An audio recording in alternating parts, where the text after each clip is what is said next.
Hello friends. In this video, we are going to discuss one more interview question, which is why do we need to create our own middleware when we have Thunk and Saga already available? So this question was shared by Priya and I'll provide her LinkedIn profile link and also I'll provide my LinkedIn profile link in the description so you can follow us on LinkedIn. So we'll see the answer for this question and also let's create our own custom middleware and then we'll create a middleware something similar to Redux Thunk.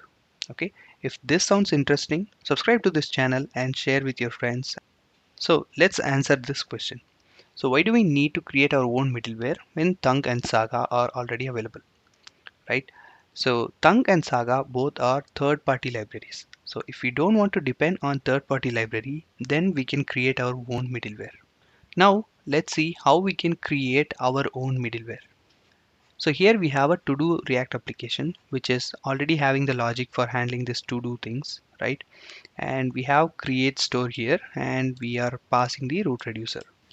To create a custom middleware, we have to pass a function something like this.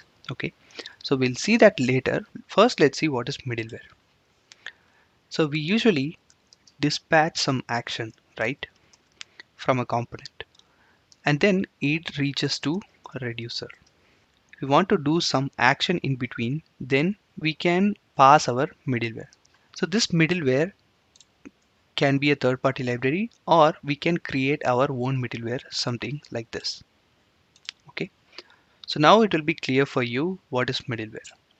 In Redux, let's see how we can add middleware.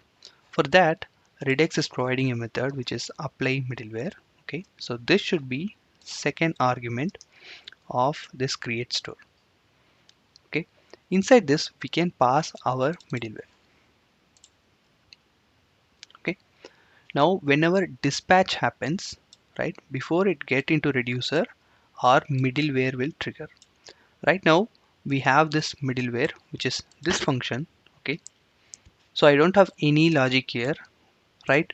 Now let's see what happens when I try to add a to do. So when I click on this button, you can see this is disappearing, nothing is getting added here. If I remove this middleware, okay, and again if I type in something and try to add, it is adding this to do list properly. Okay, so once I add this middleware, now if I try to add something, it is not working. Okay, so it is because we have to use this next method to pass in the control to next middleware or to the reducer. Okay, so this middleware should call next inside it. Okay, so if we don't call next, it is not going to pass the control to the next function. Okay, so if we don't call this, then this will break. Okay, we will not enter the next function. So if you see this, this is ES6 syntax for function curry, right? So this is a function which returns another function and this is returning another function. So the first function has store as its argument and second function has next as its argument and third function has action as its argument.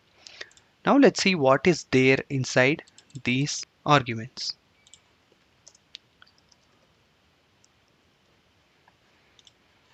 I'm just consoling. Okay, so I'll try to just type something and click on add. Okay, it's not adding the to-do list, but we are getting the console. So if I expand this, there are three values which we are seeing. One is store, next, and action. So store has two values. One is get state and dispatch. Okay, I'll just destructure this get state and dispatch. So these two properties are available inside this store. All right, so let's see what is there in next. Okay, next is a function which is going to dispatch, and as I told before, whenever we call this next, it will pass in the control to the next function. So if we have another middleware in between, it will go to another middleware, right? And we also have to call next inside that so that it will pass over to the next middleware. Okay, until it reaches the reducer. Okay, and then we have action. So here you can see add to do. So whenever I click on this button, add to do is the action which is triggered, and whatever text I type, that is coming. Okay, so these two are the payload and this is the type. All right, so with this, now let's call the next method. Okay, we can call the next method, and we are just going to pass the action. Okay, let's consider this middleware to be a logging middleware. Okay, I just console.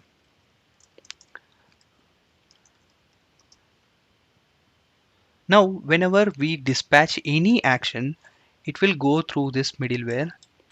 So you can see this and you can understand. So it will go through the middleware, right? So right now we have this middleware, and it will console this message, and then it will pass the action to the next middleware or to the reducer. Okay, now let's see. If I add something, it is adding properly because it is calling the next, and this is going to the reducer. Okay, so you can see it is consoling, some action is going on, and I'll clear this and I'll try to strike this. Okay, so there is one more action going on, toggle to do. We created a simple logging middleware. Now let's create something like Thunk. For that, we have to understand how Thunk works. So I have some commented code which is going to contain action creator, right? So this is normal action creator, which means this function will take a value. Okay, so that will be added to the payload, and also we have the type here, right? So this is an object. I have to wrap this inside bracket. Yeah, so now this function will return an object, and whenever we call this with this value, this object will be passed inside this, right?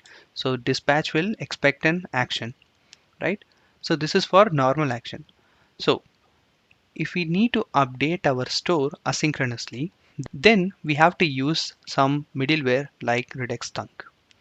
So while using Redux Thunk, our action creator should return a function instead of an action. So it is because we can identify the type. If we are receiving some function, then it is going to be asynchronous. So we can decide that. After that, this is going to receive dispatch here, right?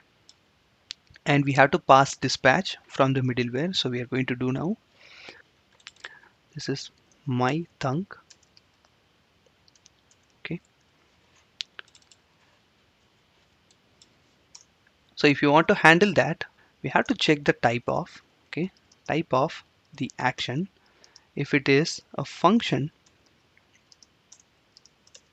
okay, then what we have to do, we have to call the action, right? So this is going to be the action actually, and we have to pass this dispatch, and also second argument it will be get state,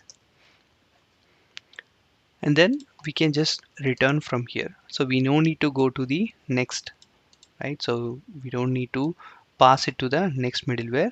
So this will take care of that, right? So we are passing dispatch, and again from here the dispatch will happen after completing this asynchronous call.